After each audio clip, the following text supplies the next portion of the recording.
2026 sees me travel the length and breadth of England to run a marathon per week in each of its 39 historic counties. Why?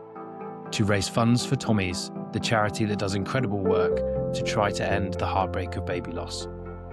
I'll be joined each week by someone who has their own story of loss, their own rollercoaster journey, their own reason to be there. This podcast shares those stories in the hope that they can bring awareness to an often undiscussed topic and even, perhaps, a flicker of light in someone's darkness. You can follow the runs, the stories, and donate to the cause at marathonsformiracles.com. Enjoy.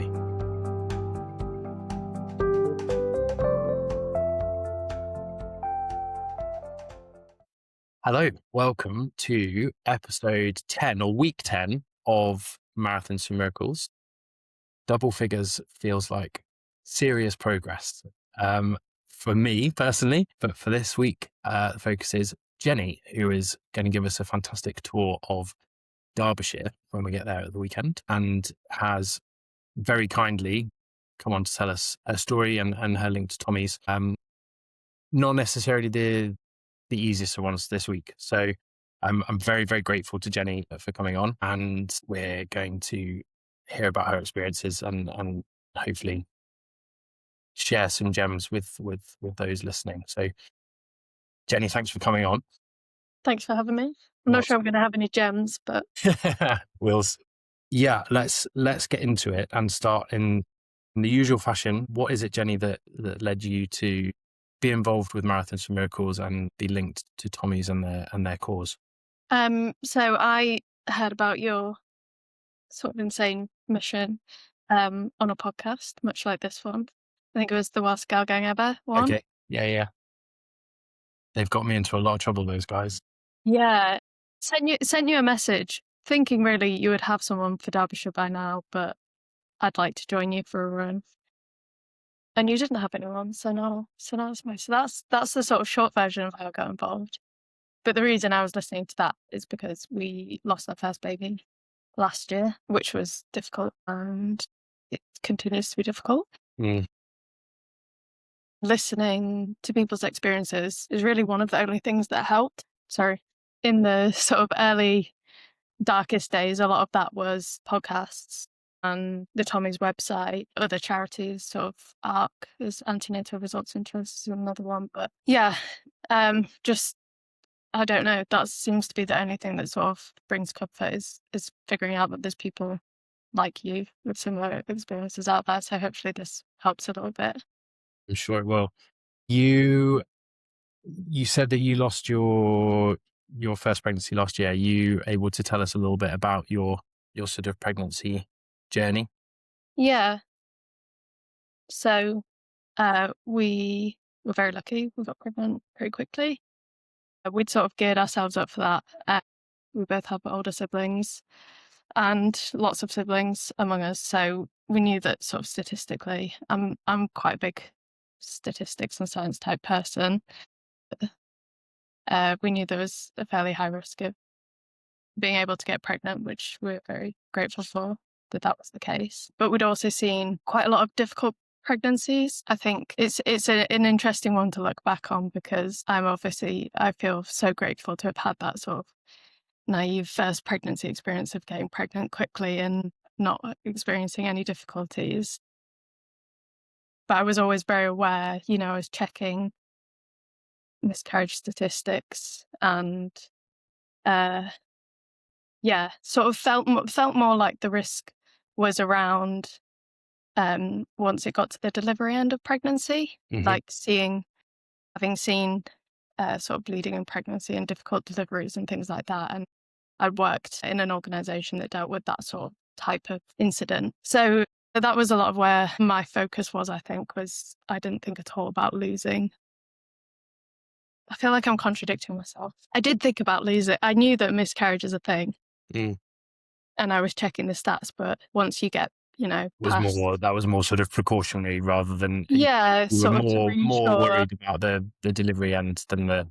Yeah, that sort of every week you see that stat going up. You get from sort of 90% to 96% to 98%, and you think, we can relax a little bit here. And I don't think I knew anyone close to me that had had a miscarriage either. So,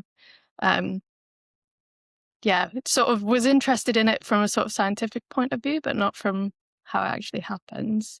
And then we had a private scan at 8 weeks and saw the heartbeat, had our first midwife appointment. We're told we were both, it was a low risk pregnancy. We remember joking with her that, hopefully it's just a really boring one for her. So that was sort of where we were at. And yeah, everything was just really normal. I felt pretty good in pregnancy, and it was a really, really nice time. Yeah, getting to tell friends and family and things like that. I think a lot of what we've thought about since is around that, the 12-week mark that people tell you to wait until. Mm. And we told quite a lot of our family before then and friends as well. Again, because we knew that 12-week was about this. Well, I thought it was about the statistics of miscarriage coming down, and I felt fairly confident, made a judgment call. 19, I can't remember what the stats are, but 99.2 is basically the same as 99.4. Yeah. I hadn't realized how high the statistics were until I think we did the podcast with Louis a few weeks ago. He quoted sort of 98.75 or something, which I've come to be quite critical of the 12-week myth, just because of our experience and a lot of the experience of people we talk to.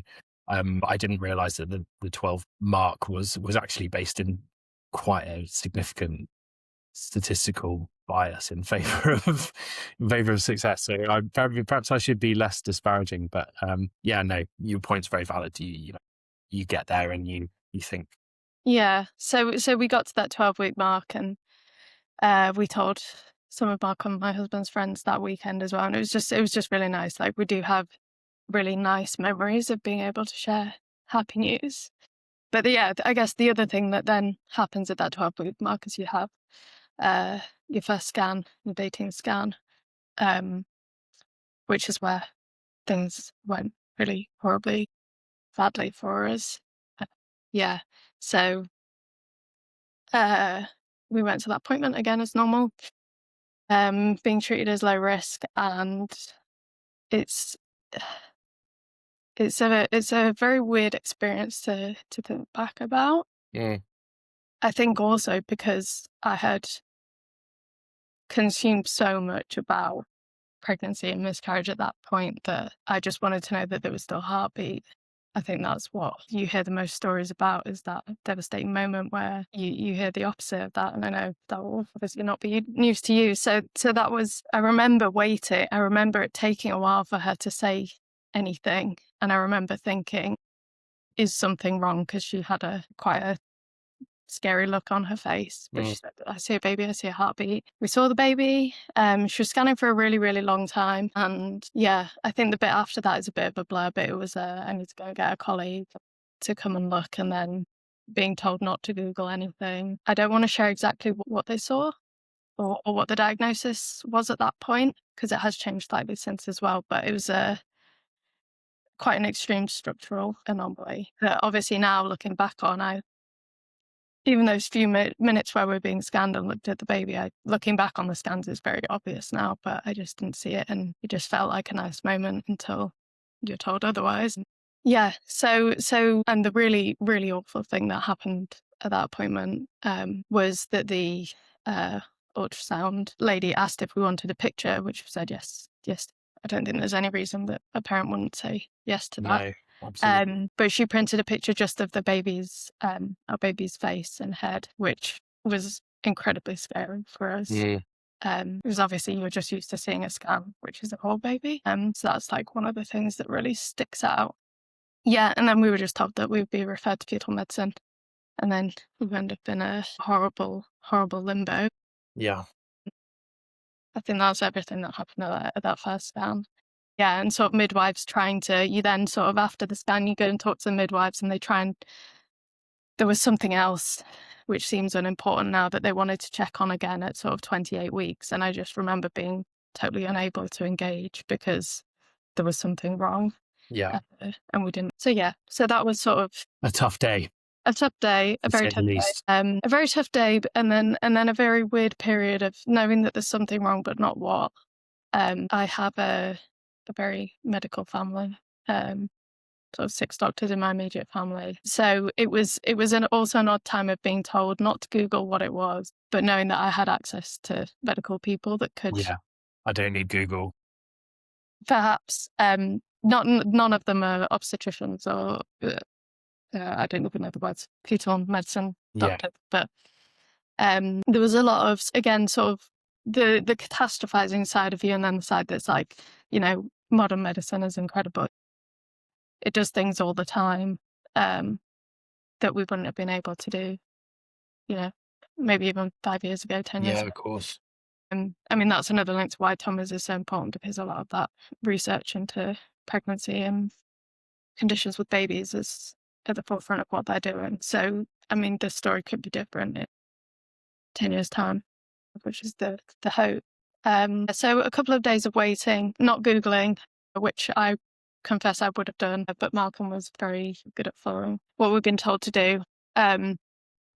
And then an appointment with a consultant in the fetal medicine team, which was another scan, and then you get taken to the little room with no windows, Mm, and that's when it gets really bad.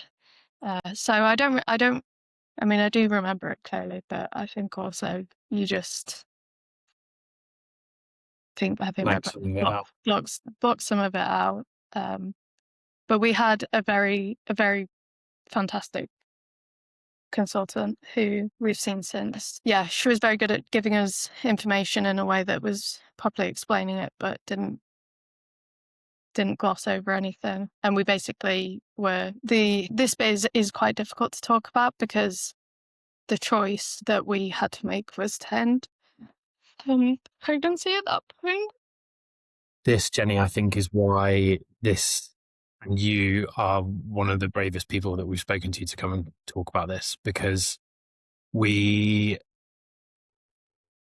know how hard it was for us to lose our baby in circumstances in which we had no choice, we had no control. And I'm not suggesting for a second that you did have any control or really any choice, but I think the the the termination for medical reasons is just the cruelest. For me, it's the cruelest scenario within what we talk about, because for you to have to in some way make that choice, I can't fathom it. And I really, really, really commend you and do appreciate you even considering coming to talk to us about it, because I can't imagine being there myself.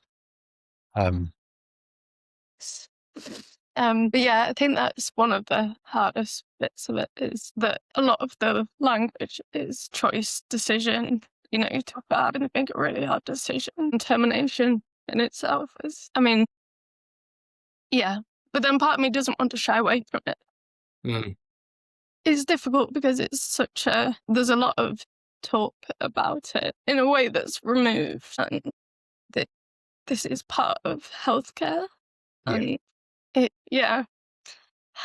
This is where I wish I had something more succinct to say, but yeah, Mm, it's not a choice for the parents that are in that position. And the fact that it is a choice is really difficult. yeah. And it's so different as well. I think another part of being sort of now in the lost community is realising how many layers and complexities there is to every situation.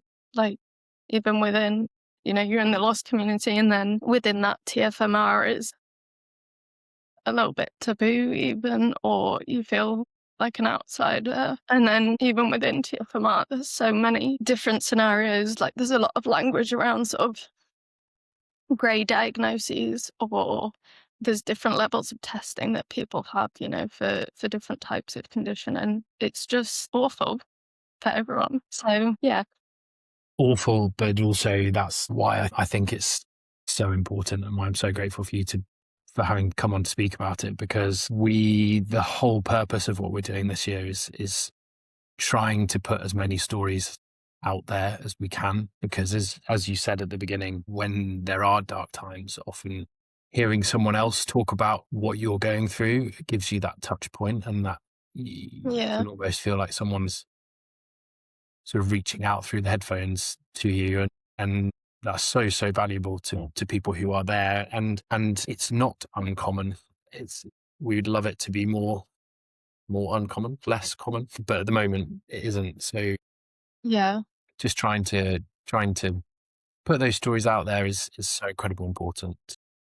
Yeah. And those stories were really important then and at that time. So when we were told that basically our path was to end the pregnancy, unfortunately in our case, the choice was to end it at that point, sort of early in the second trimester, or our baby's prognosis was that they wouldn't make it to term. So our choice was between that or a midterm or this Yeah, hope of stillbirth. yeah, Which again horrifies me that, as we were saying about medical developments, before the ultrasound, that is what our outcome would have been, with no mm, warning and no ability to prepare ourselves for it. I can't remember, it was one of your recent episodes you were talking with your guest about sort of times that you think you're lucky through this process, which is an insane thing to think. yeah.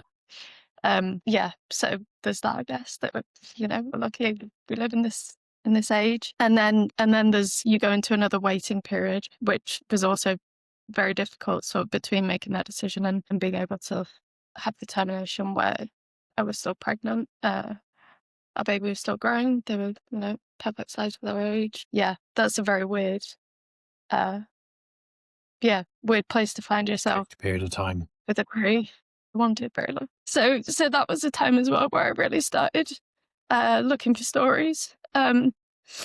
Because another part of this experience is this was not at all in something I knew anything about. I knew quite a bit about later term pregnancy, sort of complications and delivery and things that can happen there, and then done a lot about miscarriage. But the world of TFMR was completely unknown to me, as it should be, I guess. So finding out what would happen was sort of the focus of that week.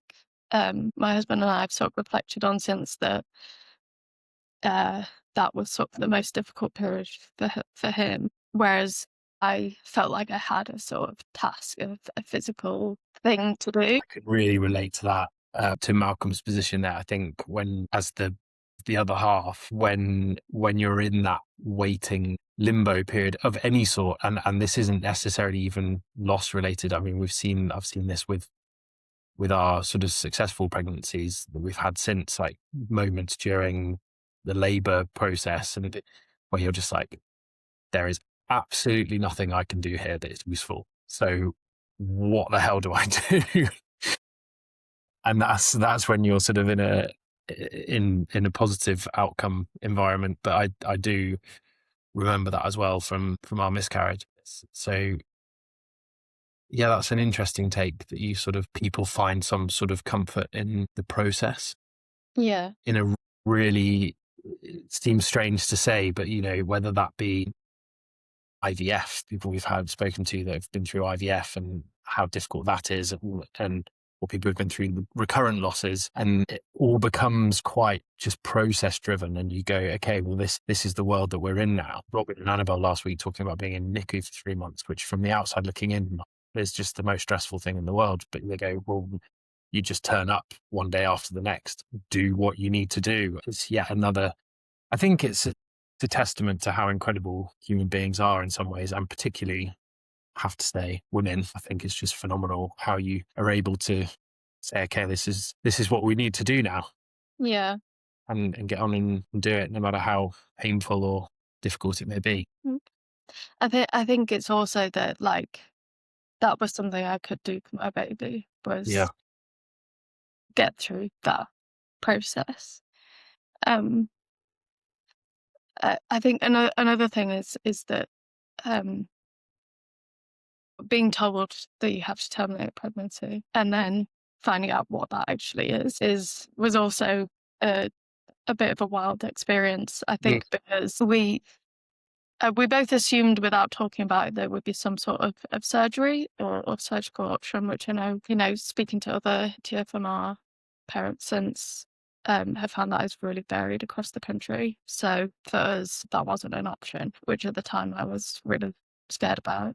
Mm. Because the other option is medical management, which is essentially induced labour. So I was really, really scared about that to begin with. But on reflection now, that was actually weirdly one of the nicest parts of it for me, was getting to deliver the baby. Again, crazy thing to say. I don't think that's crazy, actually. I think that there's a lot in that, particularly from a hormonal perspective, if nothing else. If you're going to be in a position where your pregnancy has come to an end, to have in some way completed the journey and been through labor and delivered the baby. I know, because Amy had the same thing with our miscarriage. She had to deliver through induction, and she said sometimes it sort of made more sense in a way, because I'm sure there's something to do with your brain then being able to process it slightly. Some of these things I try and rationalize, particularly me as a bloke trying to rationalize these things. I mean, that's all you can do. Like, our brains are just constantly trying to make sense of things, and this is a totally nonsensical experience that goes against everything sort of in you. So how long from the 12-week scan to delivery, how long a period of time was that? That was just over a week. Okay. It was a pretty short period of time for us compared to other parents that have been through TFMR. We were quite lucky in that we didn't have to, the sort of physical structural thing they could see on the ultrasound was so extreme that but there was no testing to be done. There was no sort of seeing how severe something might be, and all of the sort of genetic testing could be done post-delivery. So there was no sort of argument for me staying pregnant for longer, just because outcomes get worse. Of course. Which is difficult, it feels selfish, but Again, rationalizing, adding rationality to situations. And I think it was Linny on the very first episode who talked about the overriding emotion just being, well, I want to still be pregnant. I want to keep growing this baby. So everything else, any other decision, any other conversation you have, is immediately flying directly in the face of objective number one, which just makes the whole thing so difficult. But you have to find a way to, again, rationalize and reason with yourself through a scenario that, in its premise, has no reason and rationality to it. So so it was quite a quick process, which again, in some ways, I think was probably good, because my brain didn't have time to do any of that fighting back against it. That makes it sound like I was making a very informed choice, but there is definitely a sort of hormonal instinctive part of your brain that, as I've learned since, can go a bit haywire. So that happened, and as you say, once you're sort of in the process, there are steps to follow. Makes it a bit easier. So very, very short, and then sort of we had the 12-week scan. I think was on a Tuesday after I was 12 weeks, and then fetal medicine was on a Thursday, and then we had a weekend away that was already planned with some of our friends, which ended up being quite well timed, being able to talk to people about it. We went in again on the Tuesday to sort of start some of the hormonal treatment, and then Thursday was the day we delivered the baby. So about 2 days. you mentioned in there that you felt that you were making a very informed decision. Mm. How did you find your interactions with staff and doctors? I cannot. Apart from that sort of first ultrasound that we had, I can't fault the staff at the Sheffield Trust. Was Dr. Ferriman was our consultant. She was fantastic. And we had a very nice bereavement midwife whose name I can't remember. So in the process of sort of being told the diagnosis and what our options were, in some ways I sort of felt like we were being not too well informed. What do I mean? There was always the option, we were always told that this wasn't something that we had to do in a way that sometimes I felt was a bit unhelpful, because we did have to. We both agreed, which again is something I'm incredibly grateful for, is that we completely aligned on how we felt about suffering and what we wanted to do. But also in that situation, we just want to be told. Yeah. I'm like, I'm pretty sure we're doing the right thing, but you keep saying that we don't have to do it. Does that mean that we are doing the wrong things? But I think that was just one of the midwives. Our consultant was very helpful and sort of straight talking.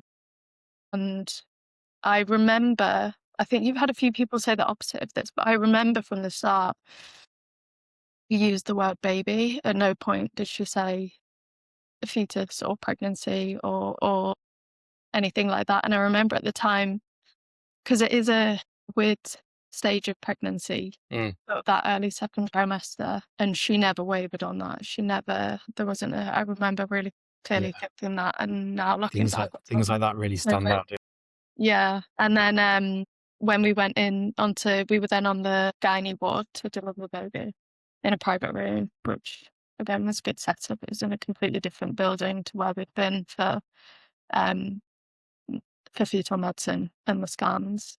The nurses we had that day, we went back the next day to take them cards and coffee, because I remember, like, I was in obviously a horrendous state and going through something awful. But I remember at various points throughout the day thinking, these women are incredible, that they do this day in, day out. And I think one of our nurses had said that she'd unfortunately had been through the same procedure. So I knew that she knew exactly what was going on. She got the balance of sort of explaining what was happening and telling me what I needed to do just right. And I think, again, those are the things that really stick out. And we had one student nurse as well, and I just remember thinking, this poor girl, I just can't believe that she's signing up to do this and not being paid. And I think about that a lot. That there are nurses and midwives doing that all the time. Yeah. I think they're all phenomenal. They really are. I think they're all phenomenal. Yeah. Yeah, we were very lucky to have similar experiences with our staff. And sorry, something else that surprised me as well that I thought was good was the level of support for, I guess, the ability to sort of make memories and options we were given there. I think, and I know this is really hard, because if you have a miscarriage, you don't get a lot of these options. So I had never really heard about it, but the nurses we got to talk through it on the Tuesday before we'd gone in to start the process. We had been given loads of options, that we could see the baby, we could hold the baby, we could have photos taken if we didn't want to see but might want to in the future. We could have hand and footprints, memory boxes. There are lots of sort of charities that provide them. So we felt really well supported, which I'm now realising is not a universal experience. No, again, we were very well supported by our trust. We were in Cambridge. I think from the episode we did with Alex, who's one of the aforementioned student midwives, well, not anymore, she's now fully qualified, and got married last week, actually. Congratulations, Alex. Congratulations, Alex. She said that in her trust, they had some bereavement midwives, but didn't do a huge amount of the support in trust, but they had very close links to the charities and sort of very quickly passed people across, if you like. So I hope that that's becoming more and more common. And I have to say that the more people we speak to from obviously every corner of the country, by the time we've finished the year, we're hearing lots and lots of positive things. I think the more negative stories tend to come from our elder members who went through these experiences 20, 30 years ago. So I guess it's a positive thing to see that things have improved, and hopefully that continues. How much of that memory stuff did you choose to take up? We have handprints and footprints, which are very precious. But yeah, I think, again, having spoken to other mums and parents who've been in that situation, it's really varied what people feel like they can handle. So we made a decision sort of based on the information and how we felt at the time, and I'm really grateful that we were given the options. It's the thing, isn't it? That's a scenario in which having the choice is a nice thing. Yeah, yeah. There's options.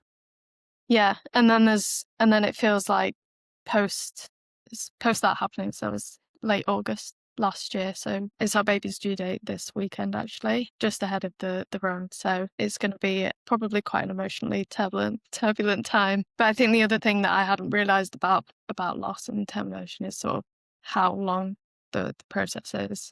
It feels like emotionally for any loss, you're still in it probably for the rest of your life. But yeah, the follow-up with sort of post-mortem, genetic testing, all of those things is a long process. Yeah. So what has that looked like for you? Again, talk about as much as you're comfortable to, but that's quite an interesting part of it, particularly sort of looking forwards, I guess. Well, it's another one where interesting, but important. Yeah, it's another one where it's a weird case of, are we lucky? Because again, with a miscarriage, you don't get access to any of this sort of stuff until you've had 2 or 3 losses, which is awful. Again, we did actually. We had a post-mortem on our baby to look for abnormalities, chromosomal issues. That is a difficult word to say. To look for abnormalities, chromosomal issues. Okay. Yeah. Okay. Anything like that. Yeah. Which again, I don't know how. Maybe it's more to do with sort of gestation then. Possibly. But I do feel, we have had a post-mortem and chromosomal testing as well, which, yeah, again, I don't want to talk about the sort of specifics of it, but hasn't been able to give us any answers. So, but the trust seems quite keen to continue investigating. Yeah, on one hand, I'm grateful that we have that sort of level of care, but on the other hand, you just want it to stop at some point. Yeah, absolutely. Yeah. Through the last, 6 months from August, have you had much interaction with Tommy's as a charity, whether that just be through their website or with them in person, or with any other organisations that you've sort of found helpful? Used the Tommy's website quite a lot in the early days, finding similar stories. And then haven't really used it so much recently, but I think part of that was I didn't know about their helpline, which I think one of the reasons I want to do this is so that if someone finds themselves in that situation, they know what tools are there. I think I also felt like because our decision had been made, I didn't need to or deserve to talk to anyone about it. So that's obviously not true. Yeah. But yeah, since then, and then obviously where I found out about your project, The Worst Girl Gang Ever, they have been a total lifeline as well. We've seen us out joining some of their support groups and WhatsApp groups and things. So that's been incredibly helpful. I don't know how many copies of their book we have bought and sent to, sadly, a large number of friends as more and more sort of come out of the woodwork and I've actually not read their book. I need to copy. No. We'll bring you a copy next weekend. I think we've got. Thank you. But if you're involved in the communities and of webinars and chats, you'll have seen a lot of them material, if you like, already. But I think Amy read it in about 48 hours, which, if you knew her, is not how long it takes her to read it normally. Hey, that's high praise. High praise. So yeah, I think it's interesting I think the Tommy's website just in and of itself is fantastic, and the Worst Gardener Ever resources and many others. I think you're right in that a lot of what we're trying to do this year is we're not going to solve everyone's problems. We're not going to make all of the bad things stop, but if we can help just create some general awareness. Mm-hmm. And I think a big thing for me is trying to go outside the walls of the loss community. I think people who have been through a loss of any kind and who are therefore actively looking for resources will find Tommy's pretty quickly. I think and this sort of perhaps leads on to my next question. What I'd like to do is create a little bit of more awareness just in the pregnancy community in general, so that when these things do happen to people, there's a little bit less blindsiding than I think probably occurs at the moment. I think you reflected in one of your previous episodes. It comes with there's like a double-edged swordness to it, in that I don't want to scare people. But it is important to know what's there, just in case. Because unfortunately, as you say, it happens more than we'd like it to. Yeah. So with that in mind, what might you have known that you didn't, that would have been really helpful? God, Well, I know too much now, unfortunately. Yeah. But yeah, there's a helpline that you can call and talk to a midwife or a bereavement midwife. Most days, I'm pretty sure. I don't have it in front of me. I think also there's Antenatal Results and Choices. ARC is a charity that sort of specialises in, if you get a test result or an ultrasound that is worrying or might lead to a TFMR, they have people that sort of specialise in that you can talk to. Again, I felt like I understood the results, so that wasn't for me, but it's not to explain the results to you, it's just so that you can talk about them in any capacity. So there's that as well. But I think, one of the main reasons that I want to support Tommy's is because research is so important. Like, if there's a breakthrough that means this won't happen to one person, worth it. I mean, even if it doesn't, even if we just learn more, also great. I'm with you 100% on that. And I've said this before, I'm all for supporting people who have been through tough things, but if we can prevent the tough things from happening in the first place, then that's got to be where the win is. So that's why Tommy's fantastic. 9 to 5, Monday to Friday, the Tommy's helpline is open. There we go. And we talk about this, these are fantastic resources and they do a lot to help a lot of people, but they're not free. Tommy's do have to pay for them. So if you would like to help with that, please do visit our website, www.marathonsmiracles.com, and click donate now. And these are the sorts of things that your donations are helping towards. Is there any advice that you might give someone going through a similar experience to you, much as we wish that they won't? Yeah, obviously I wish they weren't here, but I think it's hard because, as I've said, it's so different for different people. But there is something about having experienced loss that just changes. There's something that changes that unfortunately will never change back. But one of the things that I did was speak to people I knew of in my community that had experienced loss. I didn't know, and I think still don't know, anyone sort of immediately close to me that's had a TFMR, but I knew friends that had either experienced sort of loss through having sort of unsuccessful IVF or infertility or miscarriage, and those people have been so supportive.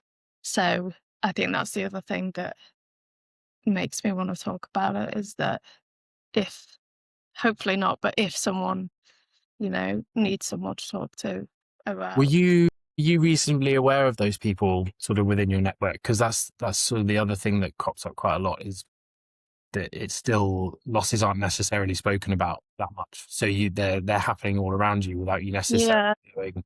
Were they people who reached out to you once they heard what had happened, or were you already aware that they'd had those experiences? It was mostly I mean, I'm talking like immediately after sort of preparing to lose the baby, just being in sort of a state of panic of, I don't know who to ask about this. So in those cases, it was people who had been brave enough to share about their experience of loss. Their names sort of come to you and you think, I don't know who else to ask, so I'll ask. So I think that's why it's, once obviously there's no pressure to share about loss, everyone's experience is different. But now I feel like I should be one of those people because it was pretty fundamental to being able to get through it, was Yeah, sure. having those people. And are any of them joining us next weekend? I think a couple of my friends are gonna be there. I'm unsure at the moment if they're running. I think one of them might be running, but she keeps getting injured, so we'll see. That's what I'm trying to avoid. Yeah, Yeah. sorry. I mentioned at the start that it's you've got some fantastic plans. So talk us through the day. Where are we going? What are we doing?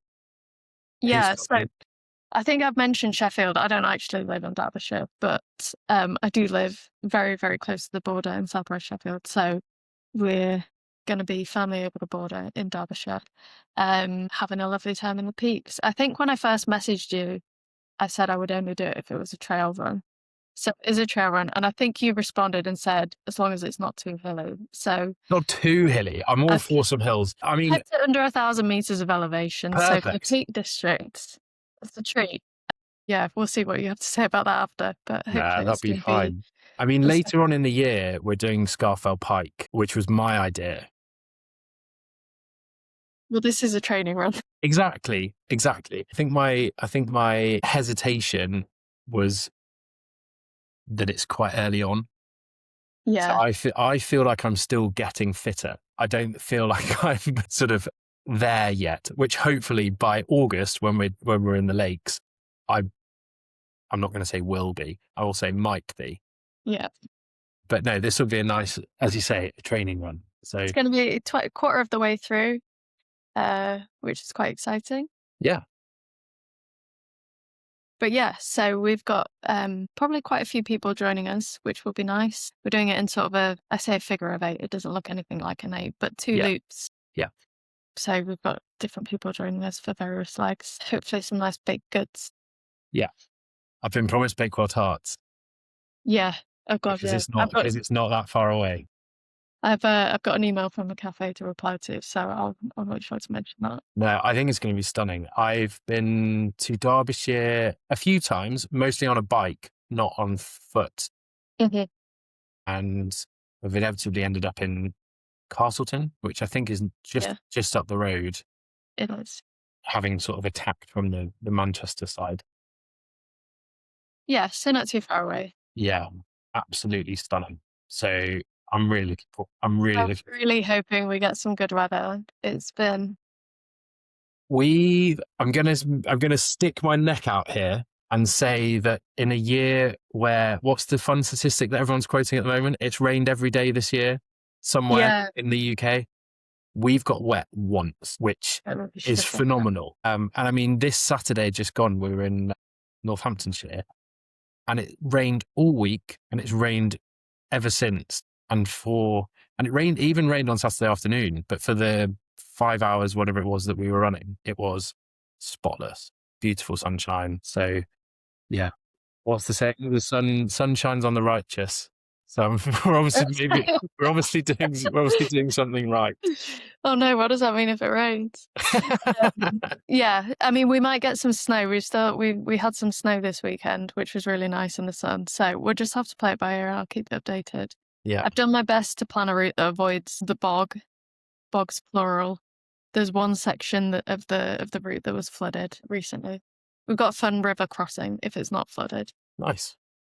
But yeah, we've got a group to go out in the morning to sort of check the routes passable. So that'd be good fun. It'll be really good fun. On a sort of slightly side note, how you're obviously a very keen runner and you've run for years. Is that a fair comment? Well, That is true, but I still don't really think of myself as a runner. I think I started running sort of around lockdown kind of time, as many people did. Yeah. So sort of had run on and off in my early 20s and as a teenager. But yeah, it was really my husband Malcolm is a very, very good runner.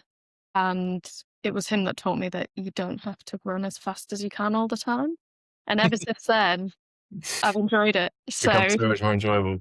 it's become so much more enjoyable. So yeah, I like to run, and I've got a very nice running club who you'll meet a lot of. Perfect. I'm walking the hills. Yeah. So on that, I mean, how instrumental do you think running and that community has been for you in the last 6 months, even if they haven't necessarily known the ins and outs of what's gone on, just as a release and a something to do? Yeah, it's interesting to think about because while I was pregnant as well, running was really important. I mean, I think I've said that I enjoyed pregnancy. Have was lucky to not have sort of very extreme symptoms, but uh, there is a sort of it does impact you, pregnancy, Mm. obviously, tiredness and stuff. And I found running to be the time I felt most sort of normal and like me and energized. So that was really nice. And then since it's been, yeah, a bit of a lifeline to sort of maintain that. So yeah, so it's nice having a community, especially in the deep dark winter, to get you out with a head torch Yeah. has been very good. And also I think there is something about so my running friends didn't know what was happening when it was happening, but obviously do now. Mhm. Mm, There's something about talking about something difficult while running that feels easier. I think because you have to control your breathing and you're not looking straight at each other. I Yeah. don't know. There's something about running that No, I know exactly what you mean. And it's that point of sort of silences become less awkward because there's a hill to climb. So it's sort of, yeah. if you stop Yeah, talking you don't have to and talk talk about all the something time. else, it's like somehow it's always less awkward to sit in silence in a car next to someone than it is opposite them at a table or something. Well, I know exactly what you mean. Exactly. And there's just literal space, particularly in somewhere like the Peak District, to empty your head and piece it all together, put it all back in again in a hopefully slightly less confused and more sensible way is what I've always found has helped me with Yeah, I with definitely getting out and going running. feel very lucky to have the peaks on my doorstep. I mean, hopefully they show off for you, and are looking nice because they can be quite foggy, but it's stunning and bright here. So yeah. I think it's going to be brilliant. One last thing we have to do before we go. Can you show us your nails? Oh yeah. I I don't know if the blur's on. I don't know if you can tell No, that we can see those. this is the little Jenny's got the logo. Marathons for Miracles It's logo maybe upside on down. her nails, ready to go, and they look fantastic. Well, hopefully that's shown up on the video, but if not, we'll Yeah. put some pictures on Instagram so people can see. But yeah, as I said at the start, so far no one is better prepped for their run than you are, Jenny. So I'm really looking forward to it. I've said it before. I feel I'm got to avoid getting some sort of God complex where I just turn up every weekend and there's like a support crew laid on and loads of people there to run with. And I mean, it's great. you had to do the spreadsheet, so We did have to do that. Amy did the spreadsheet. I'm going to take very little credit for the spreadsheet. that definitely looked harder. So Yeah. But yeah, I think it's going to be a fantastic day out. As you say, hopefully the sun shines for us and we get the peaks at their best. But regardless, with the amount of money that you've already raised for Tommy's and what you've done this evening through talking about what you've been through, I think we've already won for the Derbyshire leg. So thank you very much. I'm so right, grateful. And yeah, can't wait. We'll see you there. cool. See you.